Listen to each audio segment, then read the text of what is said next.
The door to Christian's office slammed open. Chloe's head snapped up from the afternoon files, her heart kicking hard against her ribs. Christian Kingsley stood in the doorway, his charcoal suit immaculate, but something was wrong. His jaw was clenched tight, too tight. His green eyes, usually calm and controlled, burned with something dangerous. "My office. Now." His voice was low, controlled, like thunder before a storm. In 3 years as his assistant, she'd never heard that tone directed at her. Her hands trembled as she stood, smoothing her skirt. She followed him inside. The door clicked shut behind them. The silence was crushing. He turned, pinned her with those green eyes. "Who is sending you flowers?" Chloe blinked. "I'm sorry?" "The flowers. Pink roses this morning, tulips yesterday, lilies the day before." Each word was sharp, cutting. "Who is he?" Heat flooded her face. It was true. For 3 days, bouquets had arrived. From Daniel, an old college friend. They'd had dinner twice. But why was Christian... "I didn't know you paid attention to who receives flowers in the office." "I don't. Too fast. Too defensive. But you've been leaving at 5 o'clock. You used to stay late. Now you disappear the moment the clock strikes 5. And you're... different." "Different how?" His jaw worked. "Happier." The word sounded like it hurt him to say. Chloe's throat went dry. "Christian, I don't understand why." "How long have you been seeing him?" He took a step closer. "Who is he? Is it serious?" The questions were too intimate, too personal, not questions a boss should ask. Chloe felt confusion swirl with something else, something dangerous, hope. Then she remembered something, a memory that suddenly blazed bright. "2 weeks ago," she said, her voice steadying, "Lauren from accounting received flowers. You walked past her desk, congratulated her. You said she was lucky to have a man who valued her publicly." Christian went completely still. "So why?" Chloe continued, her eyes searching his. "Were you happy for her? But with me? You look furious?" The silence stretched between them, heavy, charged. Christian opened his mouth, closed it, ran a hand through his hair, a gesture she'd never seen from him. Ever. He'd realized, and she'd realized. This wasn't professional concern. This was jealousy. "You're right," he finally said, his voice rough. He turned away, putting his back to her. "I apologize. That was inappropriate." He walked to his desk, put it between them like a barrier. "You can go. Good night, Chloe." But his shoulders were rigid. His hands weren't quite steady. Chloe turned toward the door, her heart hammering. Her fingers touched the handle. Why did he react like that? And why, for the first time in 3 years, did she feel like maybe she wasn't as invisible as she'd thought? Chloe didn't sleep. The scene in Christian's office replayed in her mind all night, the fury barely contained in his green eyes, the way he'd asked about Daniel like each word physically hurt him, the jealousy she'd never imagined existed. She arrived at the office an hour early, hoping for empty silence. Time to think, time to breathe. But when the elevator doors opened on the 40th floor, he was already there. Christian stood beside her desk, holding something. When he looked up and saw her, there was a flash, vulnerability, raw and exposed, before the mask slammed back into place. "Good morning," he said, too formal, too careful.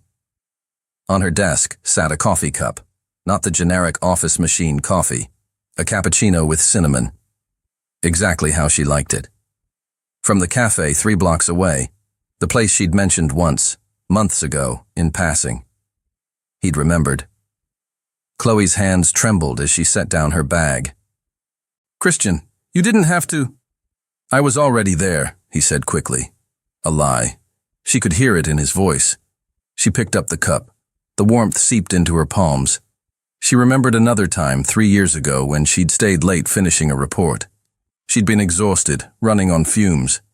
Christian had appeared in her doorway with takeout. "You skipped lunch.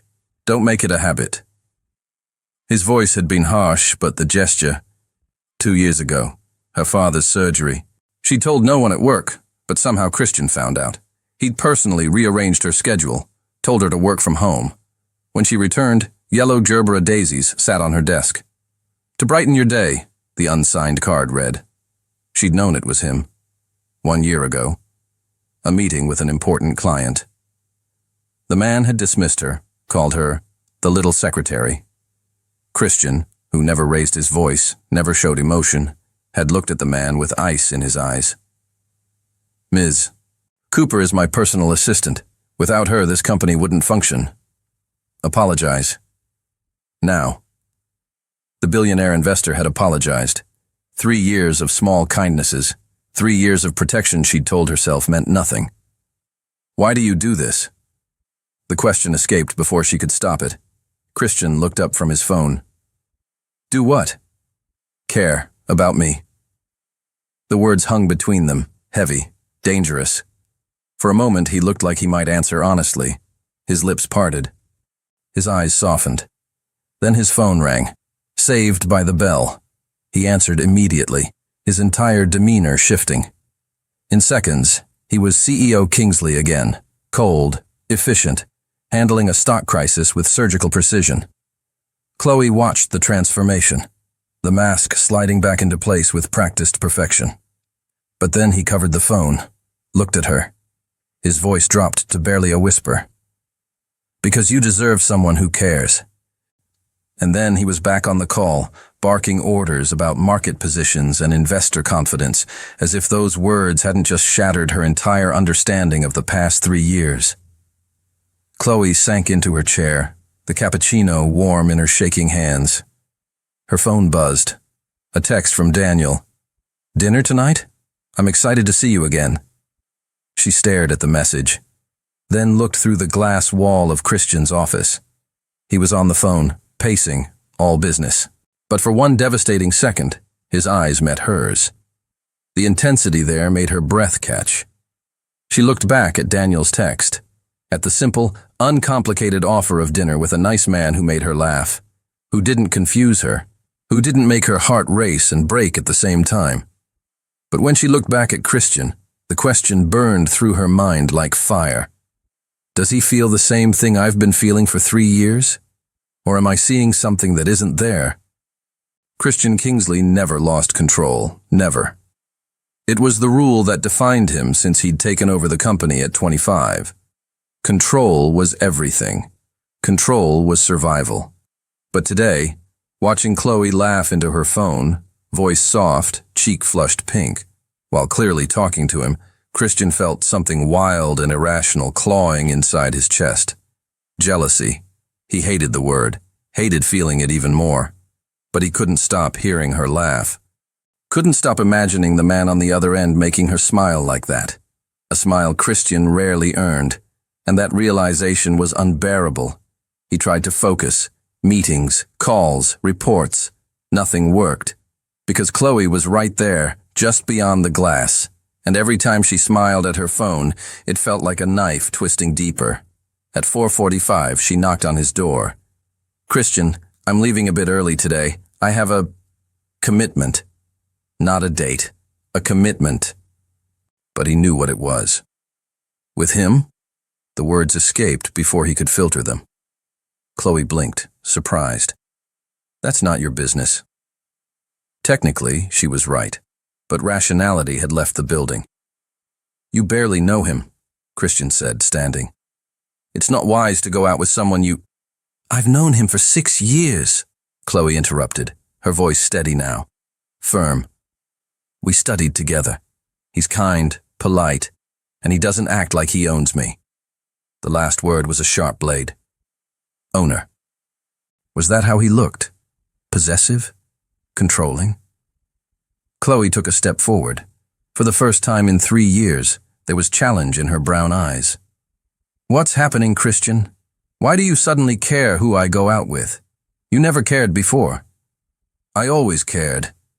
The words shot out before he could stop them. The silence that followed was deafening. Chloe stared at him, lips parted in shock. Christian realized what he'd just admitted, and there was no taking it back. "You always cared," she repeated, her voice barely a whisper. Christian closed his eyes, tried to find his composure. But when he opened them, the vulnerability was still there, raw and exposed. Yes, always. But why? Chloe's voice cracked. There was pain there, hope mixed with fear. Why didn't you ever say anything? Why did I have to? Her phone rang. Daniel.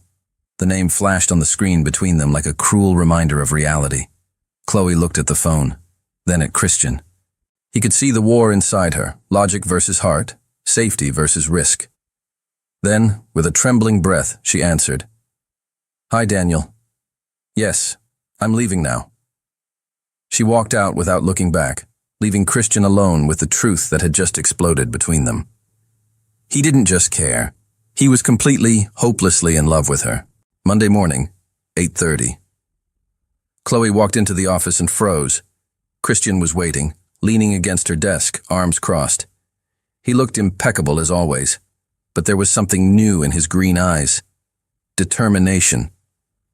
We have dinner with Nakamura Corp executives tonight. Your presence is mandatory, he announced. Chloe frowned. But the Nakamura meeting isn't until next week. Why? Schedule change, he interrupted, handing her a tablet.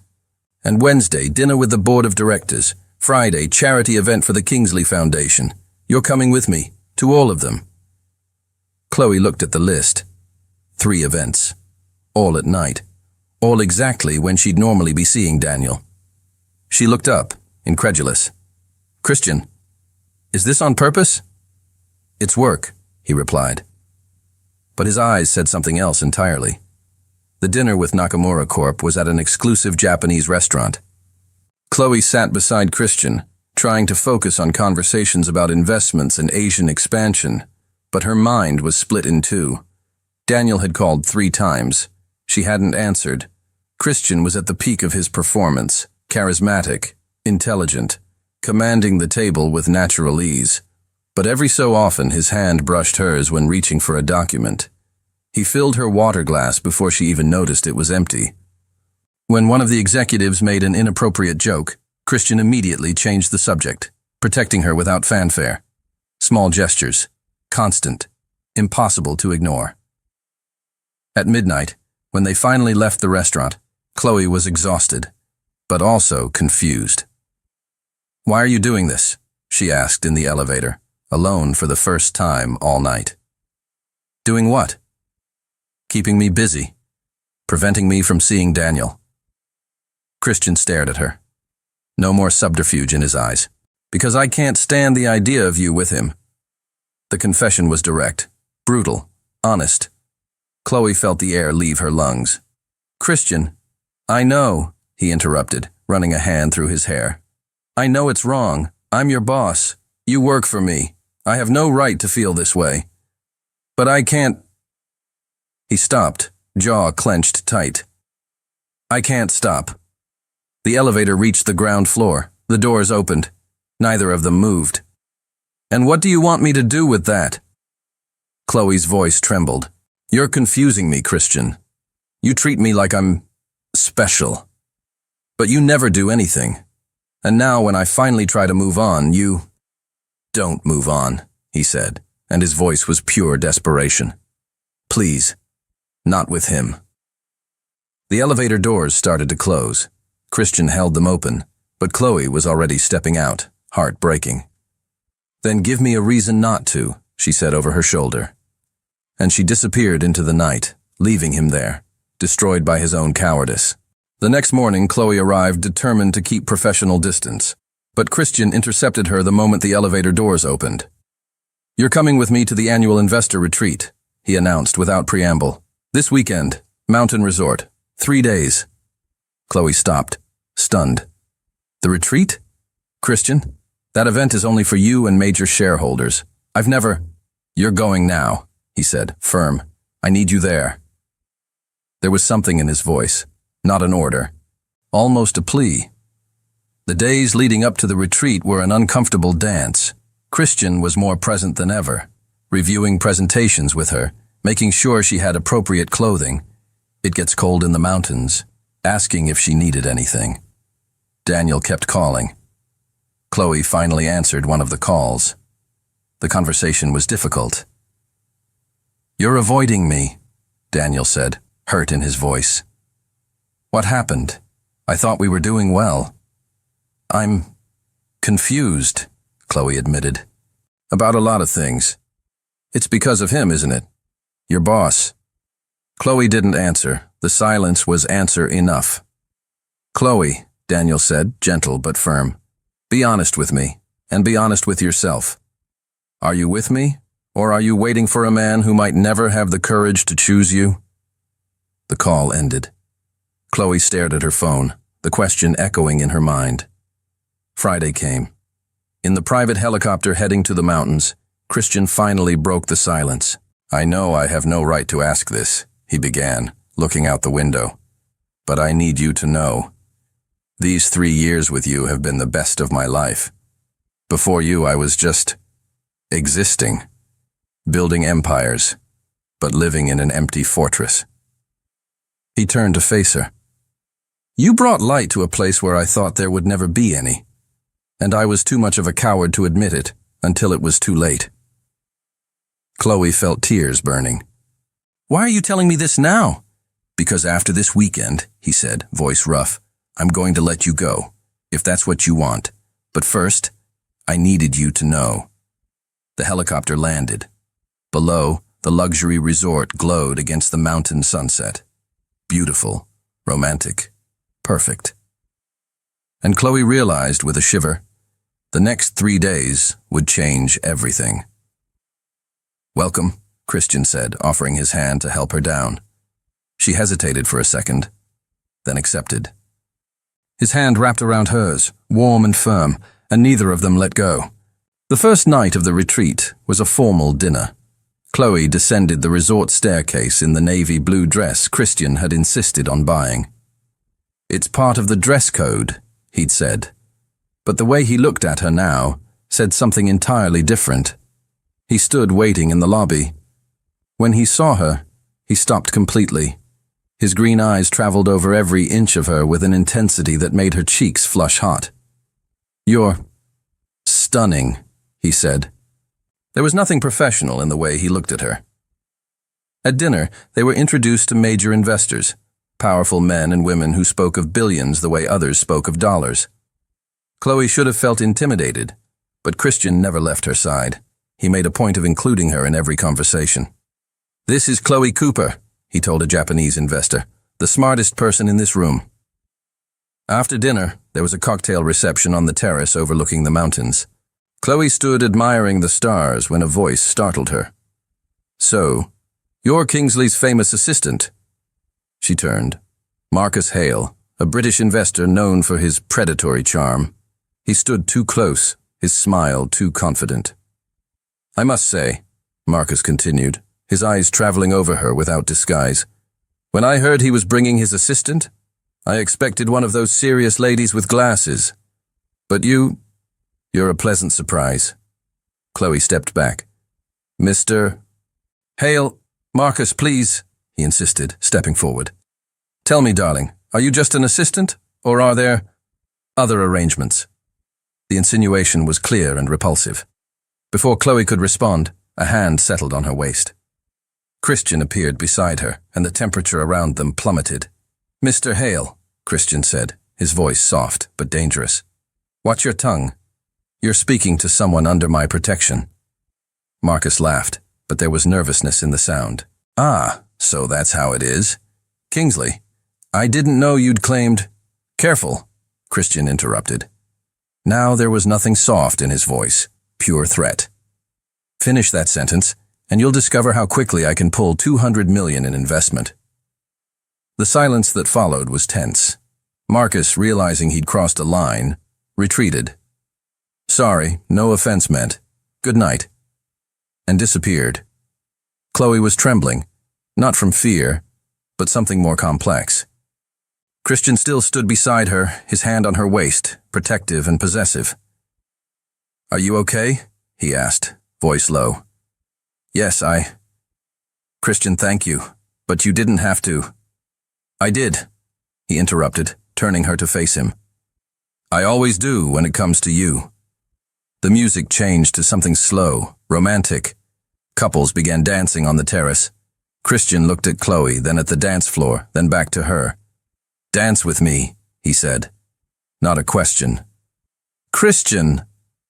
She hesitated, but he was already pulling her gently toward the floor, and then they were dancing under the stars, his hand on her waist, hers on his shoulder. So close she could feel his warmth, his heart beating against hers.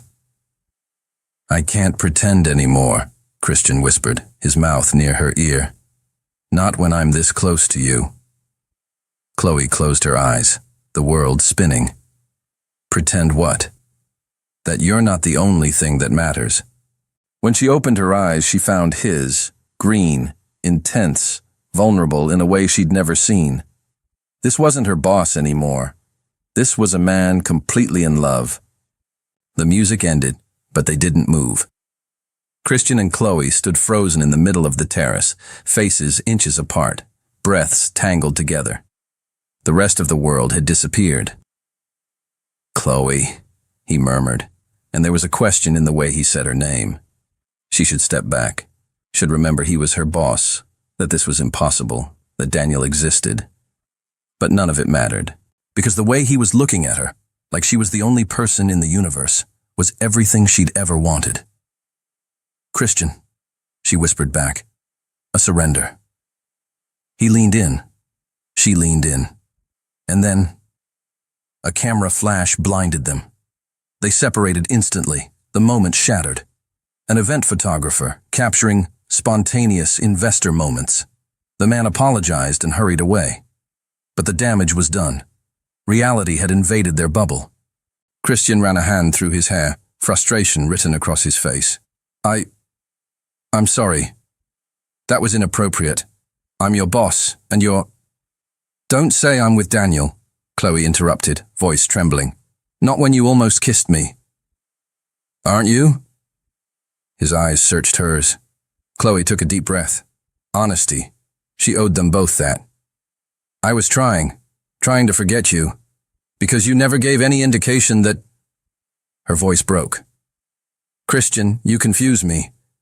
You're kind, protective, jealous, but you never say anything, and I can't keep guessing." Christian stared at her for a long moment. Then, without a word, he took her hand. "Come with me." He led her off the terrace, through luxurious corridors, until they reached his suite. Chloe should have been nervous, but something in his determination calmed her. Inside, Christian walked to the window, looking out at the moonlit mountains. "When you were hired," he began, voice low, "I was in a very dark place. My life was just work. I didn't let anyone close because I didn't think it was worth it. But then you walked into my office with that genuine smile and that fierce competence, and something changed." He turned to face her. "The first 6 months, I tried to ignore it. You were my employee. It was wrong. But the more time I spent with you, the more I realized you weren't just indispensable to my work. You became indispensable to me." "Why didn't you ever say anything?" Chloe whispered. "Because I'm your boss. Because there's a power hierarchy. Because if I said something and you felt pressured to reciprocate, I'd hate myself. I never wanted you to feel trapped or obligated, so I stayed silent. And that was selfish too, because I left you not knowing." Chloe moved closer, heart in her throat. "What if I told you I don't feel trapped? That I feel free for the first time? Because I finally know I'm not crazy for feeling this?" Christian closed his eyes as if her words were both blessing and torture. "Chloe, if I touch you now, I won't want to stop." "Then don't stop," she whispered. This time when he leaned in, there were no cameras, no interruptions, just them and the kiss they'd waited 3 years for. Soft at first, then desperate, then impossible to stop. A kiss that said everything they'd never spoken. Chloe woke slowly, sunlight filtering through the curtains. For a moment she didn't know where she was. Then she felt the weight of an arm around her waist, the warmth of another body beside hers, and the memory of last night crashed over her like a wave. Christian. She was in Christian's bed. They had. She turned carefully. He was sleeping, his face relaxed in a way she rarely saw. Without the mask of the ruthless CEO, he looked younger, vulnerable, beautiful. And she realized, with a mixture of joy and terror, there was no going back. They'd crossed the line completely. Christian woke. The first look he gave her was pure adoration. "Good morning," he murmured, voice rough with sleep. "Good morning," she replied, blushing. They stayed there for a moment, just looking at each other, processing the enormity of what had happened. Then Christian touched her face, his thumb caressing her cheek. "I don't regret it," he said, firm. "Not any of it. But I need to know, do you regret it?" "No," Chloe answered without hesitation. "But Christian, what do we do now? With work? With everything?" The question hung in the air. Reality was knocking at the door.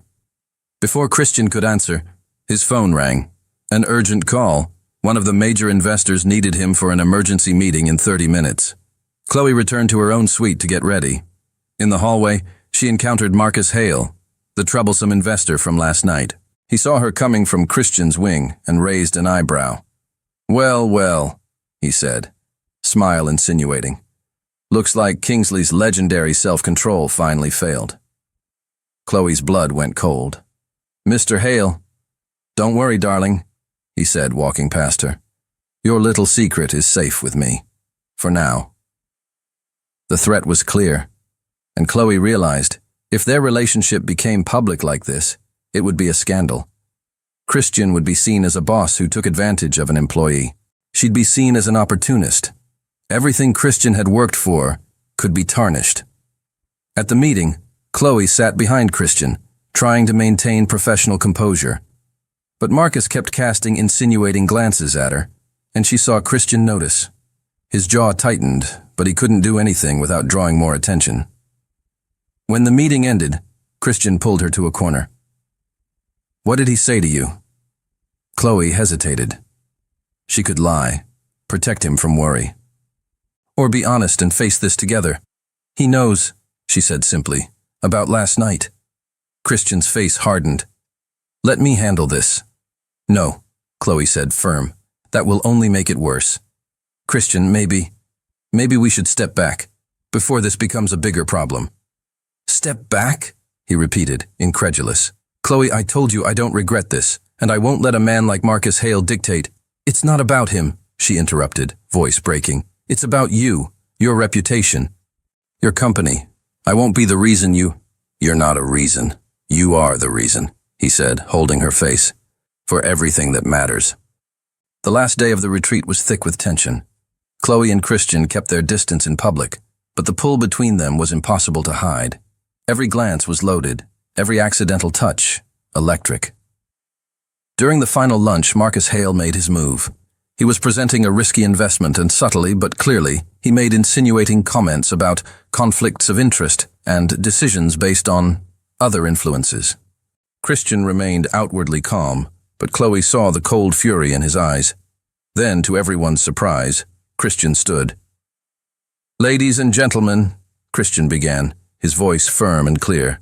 "Before we continue, there's something I need to clarify." Chloe's heart hammered. What was he doing? "Insinuations have been made about my professional and personal integrity, and I will not allow them to stand unanswered." He paused. "Ms. Cooper is not just my assistant. She is the most competent, dedicated, and brilliant person I have ever worked with. Any suggestion that our professional relationship is anything less than excellent is not only incorrect, but offensive." He looked directly at Marcus. "And if anyone at this table has a problem with how I conduct my business or my personal life, you can stand and leave now. There will be no hard feelings." The silence in the room was absolute. Marcus Hale, realizing he'd been beaten, forced a smile. "No offense intended, Kingsley, just making observations." "Your observations are not welcome," Christian replied coldly, "and neither is your investment." A collective gasp. Christian Kingsley had just publicly rejected millions in investment because a man had insulted Chloe. It was a powerful statement and risky. But then, one of the oldest investors, a Japanese woman named Mrs. Tanaka, began clapping slowly. "Well said, Mr. Kingsley. Integrity is more valuable than easy money." Others began to agree. Marcus Hale, humiliated, withdrew. Christian looked at Chloe across the room, and she saw it clearly. He had chosen her, in front of everyone, without hesitation. After the meeting, as they packed to leave, Christian came to Chloe's suite. He said nothing, just held her, long and tight, as if she were his anchor. "You didn't have to do that," Chloe whispered against his chest. "Yes, I did," he replied, "because you deserve to be defended, and because I won't hide what I feel anymore. But Christian, your company will survive. It always survives. But me?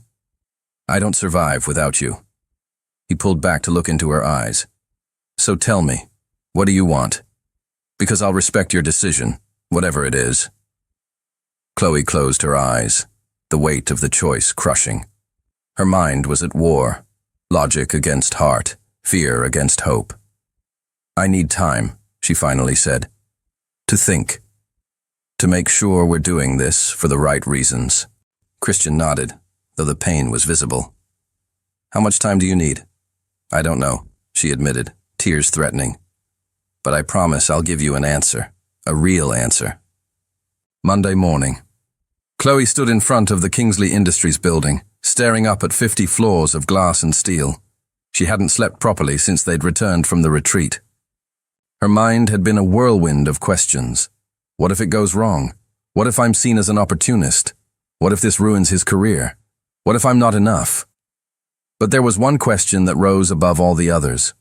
What if I let fear stop me from living the only true love story I've ever had? She took a deep breath and walked inside.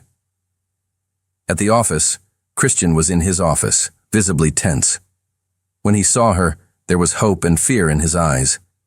They hadn't had personal contact since Sunday. "Good morning," he said. Too formal. "Good morning," she replied. The day passed in excruciating tension. They worked side by side, professional, but every accidental glance was loaded with unasked questions. At the end of the day, as Chloe was about to leave, Christian called her. "My office, please." She entered, heart pounding erratically. This was the moment.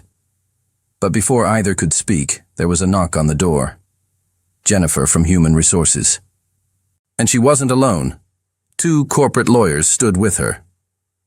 "Mr. Kingsley, Ms. Cooper," Jennifer began, uncomfortable. "We've received an anonymous complaint about a possible inappropriate relationship between superior and subordinate. We're obligated by corporate policy to investigate." Chloe felt the blood drain from her face. Marcus Hale. He hadn't given up. Christian, however, remained calm. "I understand. And what does this investigation entail?" "Separate interviews. Communication review. And during the investigation, it would be advisable for Ms. Cooper to be transferred to another department or temporarily placed on paid leave." "No," Christian said, firm. Jennifer blinked. "Mr. Kingsley, it's standard protocol." "No," he repeated, firmer. "Because there's nothing inappropriate to investigate. Ms. Cooper is an exemplary employee, and any insinuation otherwise is defamatory." One of the lawyers leaned forward. "Mr. Kingsley, if there is a personal relationship, it's better to admit it now. That would make things—" "There is," Chloe interrupted, surprising everyone, including Christian. "There is a personal relationship." She turned to Christian, seeing the shock and hope in his eyes. Then she looked back at Jennifer and the lawyers. "But not the way you're thinking. Christian never took advantage of his position. He never made me feel pressured or uncomfortable. The truth is—" She took a deep breath. "The truth is we fell in love, and I refused to admit it for 3 years because I thought it was impossible. But it's not. And if that violates any policy, then I resign." The silence in the room was absolute. "Chloe," Christian started, but she raised her hand. "No, Christian. You've protected me long enough. Now it's my turn to protect you." Christian dismissed everyone from the room with a firm gesture. The moment they were alone, he turned to Chloe, his face a mixture of admiration and frustration. "You're not resigning," he said, categorical. "I've already decided," Chloe replied, steady. "I won't let this hurt you or the company. I'll leave, find another job, and then... And then what? You think I'm going to let you walk out of my life because of some stupid corporate policy?" Christian stepped forward, the intensity in his eyes paralyzing her. "Chloe, if you leave, I leave too. Don't be ridiculous. This is your company. And you are my life," he fired back, and the declaration left them both breathless. Christian ran a hand through his hair, clearly trying to compose himself. "I'm sorry, I didn't plan to say it like that. But it's the truth. These 3 years with you were the only ones where I felt truly alive. And if I have to choose between the company and you, I choose you. Always." Chloe felt tears burning. "Christian, you built this. Since you were 25, I can't—" "You can, and you will, because I've already made my decision." He took her hands. "I'll speak with the board. I'll propose a hierarchy restructure. You won't be my direct subordinate anymore. You'll report to the COO. That eliminates the conflict of interest. And if they don't accept, then I sell my shares and we start something else, together." The simplicity with which he said it, the willingness to abandon everything, left Chloe speechless. The next day, Christian called an emergency board meeting. Chloe wasn't present, but she watched through the glass of the conference room as Christian presented, argued, defended. 2 hours later, he emerged. His face was neutral, but when he looked at her and nodded, she knew. The board had approved. That afternoon, Christian found her on the building's rooftop, the place where she sometimes went to think. The wind was strong, but the sky was clear. "It's done," he said. "Starting Monday, you'll be Director of Special Operations, reporting directly to Elena Carter, our COO. Your salary will be 40% higher, and officially, there will be no conflict of interest between us." Chloe looked at him, incredulous. "You really did it." "I said I would," he replied. "Now, can I ask you a question?" "Anything. Are you still with Daniel?" The question was direct, vulnerable. Chloe realized that amidst all the chaos, she'd never formally ended things with Daniel. She pulled out her phone, called him in front of Christian, and the conversation was brief but honest. "Daniel, you were right. My heart was never really yours. I'm sorry." When she hung up, Christian was looking at her with an intensity that disarmed her. "Now there's nothing in the way," he said, stepping forward. "No hierarchy, no other man, nothing but the two of us." He held her face. "So tell me, Chloe Cooper, what do you want?" And for the first time in 3 years, she had no fear in answering. "You. I always wanted you." 6 months later, Kingsley Industries headquarters glowed like a jewel box for the annual company gala. Chloe stood on the mezzanine, watching guests arrive below. She wore a golden dress that seemed made of light itself, her brown hair loose in soft waves. She was no longer the invisible assistant. Now, as Director of Special Operations, she commanded her own team, led strategic projects, and was respected for her brilliance. But the most important change wasn't in the title. It was in how she saw herself, and how she allowed herself to be seen. Christian found her near the bar. He was impeccable in a black tuxedo, but it was the way he looked at her that stole her breath, as if she were the only person in the room. "You're late," she teased gently. "My fault," he replied with a smile. "I was trying to find the perfect gift." He extended a small turquoise box, Tiffany's. "Christian, you didn't have to." "Open it," he insisted. Inside was a delicate necklace with a key pendant. She frowned, confused, until she saw the inscription on the back. "You always had the key. I was just waiting for you to open the door." Tears filled her eyes. "Christian." 3 years, he said quietly, fastening the necklace around her neck. 3 years I loved you in silence, thinking I was protecting you. But the truth is, I was protecting myself. From fear, from vulnerability, from feeling. He stepped back to look at her. You taught me that sometimes the bravest thing we can do is admit we need someone. That love isn't weakness. It's the only thing that makes us strong. The music changed to something slow. Christian extended his hand. Dance with me? This time, no pretense, no pretending, just us.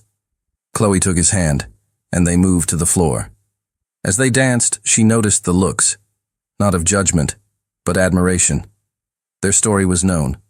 The CEO who restructured his company for love, the assistant who became an executive through her own merit, a romance that challenged rules but did so with integrity. As the music played, Christian leaned in and whispered in her ear, "You were never invisible, Chloe. I always saw you, from the first day. I was just too much of a coward to admit you were everything I always wanted." Chloe smiled, heart overflowing. "Well, fortunately, I'm patient with stubborn men." "Fortunately," he agreed, kissing her temple. "Because I plan to spend the rest of my life making up for every lost minute." Later, on the rooftop where they'd had so many important conversations, Christian surprised her again. Candles lit the path, rose petals scattered everywhere, and a single table with champagne. "What is all this?" Chloe asked, amazed. Christian knelt. The box he opened contained a ring. Simple, elegant, perfect. "Chloe Cooper," he said, voice emotional. "You transformed my life the moment you entered it. You taught me to feel, to live, to love. You saw through the ice mask I wore and found the man hidden underneath. And now, this man is on his knees, begging you to spend the rest of your life with me. Will you marry me?" Chloe was laughing and crying at the same time. Yes, 1,000 times yes. He slid the ring onto her finger, then stood and kissed her, a kiss that contained 3 years of waiting, 6 months of joy, and a lifetime of promises. 1 year later, on the same rooftop now decorated with flowers and lights, they exchanged vows. An intimate ceremony, just family and closest friends. When Chloe walked to Christian, she saw tears in his eyes, something she never imagined seeing from the impassive CEO she'd met 3 years ago. "You were never invisible," he repeated in his vows. "You were a light so bright it blinded me, and it took time for my eyes to adjust. But now that I see clearly, I promise to never look away again." She laughed through her tears. "And I promise to keep reminding you that the cold, controlled man you think you need to be isn't the man I love. I love the man who cares, who protects, who feels deeply, even when he tries to hide it." They kissed as husband and wife, and the world applauded. But for Christian and Chloe, the world had long ago reduced to just the two of them. 2 hearts who finally had the courage to admit they always belonged together. 3 years after the wedding, Chloe stood in the middle of the empty office space, sunlight streaming through floor-to-ceiling windows, dust motes dancing in the golden light. Her hand rested on the gentle swell of her belly, 5 months along, though she'd only just started showing. "You're sure about this?" Christian's voice came from behind her, warm and concerned. She turned. He leaned against the doorframe, arms crossed, watching her with those green eyes that still made her heart skip. But there was something new in his gaze now. Not worry. Trust. "I've never been more sure of anything," she said. It had started 6 months ago. A vacation to Santorini that Christian had insisted on. "You need a break," he'd said, even though she loved her work at Kingsley Industries. But the moment she'd stepped off the plane, something had shifted. The whitewashed buildings against impossible blue skies, the narrow cobblestone streets, the elderly Greek woman who'd served them breakfast and told stories of her grandmother's village. Chloe had felt something wake up inside her, something that had been sleeping since she was a child, drawing faraway places she'd never seen. She wanted to see the world, and she wanted to help others see it too. "Director of Special Operations to Travel Agent," Christian mused, walking toward her. "Some might call that a downgrade." "Some might," Chloe agreed, smiling. "But I call it living." His hand joined hers on her stomach. And our little one gets a mother who's actually happy, not just successful. The words settled between them, true and gentle. It hadn't been an easy decision. Chloe had agonized for weeks, leaving the career she'd built, the respect she'd earned, the salary that had finally made her feel secure. But every time she sat at her desk, she'd found herself researching flights to Morocco, hidden villages in Vietnam, family-run inns in Tuscany. Christian had noticed, of course. He always noticed. "Open the agency," he'd said one night, simple and direct. "I'll back you financially. No strings, no expectations. Just be happy, Chloe." She'd cried, not from sadness, but from the sheer relief of being seen, of being encouraged to grow, even if it meant growing away from the path they'd been on together. "What if it fails?" she'd whispered against his chest. "Then you'll try something else," he'd replied. "But you won't fail." "I've never seen you fail at anything you actually cared about." Now, standing in this empty space that would become Wanderlust Travel, her agency, her dream, Chloe felt the baby kick for the first time. She gasped. Christian's eyes went wide. "Was that?" "Yes," she laughed, tears springing to her eyes. "That was definitely a kick." He dropped to his knees, pressing his ear against her belly, and Chloe ran her fingers through his hair, overcome by the perfect rightness of this moment. 3 years ago, she'd been invisible. A year ago, she'd been a director. Now she was about to be a mother, a business owner, a woman who'd finally learned that success wasn't about climbing higher. It was about building a life she actually wanted to live. "I love you," Christian murmured against her stomach, talking to their child. "And I'm so proud of your mother. She's the bravest person I know." 6 months later, Wanderlust Travel's grand opening drew a surprising crowd. Former colleagues from Kingsley Industries, clients Chloe had worked with, friends, family, and Christian, of course, holding their 2-month-old daughter, Grace, with the careful intensity of a man holding the entire world in his arms. Chloe watched him from across the room, the CEO who'd restructured his entire company for love, now bouncing a baby and completely unfazed by the spit-up on his $5,000 suit. "You did it," Elena Carter, the COO, said warmly, appearing at Chloe's side. "I have to admit, I thought you were crazy leaving. But this..." She gestured to the beautifully designed space, the travel photos covering the walls, the excited chatter of people booking dream vacations. "This is something special. Thank you," Chloe said, "for everything, for supporting the restructure, for recognizing that love is worth fighting for." Elena smiled. "Please. I've been married 30 years. I know what matters." That night, after the guests had left and Grace was sleeping peacefully in her bassinet, Christian found Chloe sitting in her new office, staring at the world map that covered one entire wall. "Where to first?" he asked, wrapping his arms around her from behind. "Everywhere," Chloe whispered. "I want to show Grace everything. I want her to grow up knowing the world is big and beautiful and hers to explore." Christian kissed her temple. "Then we'll start planning. Family trips, adventures, all of it." Chloe turned in his arms. "You'd really take time away from the company?" "Chloe," he said, cupping her face, "you taught me that living isn't the same as existing, that love isn't weakness, that sometimes the bravest thing we can do is choose happiness over fear." He smiled.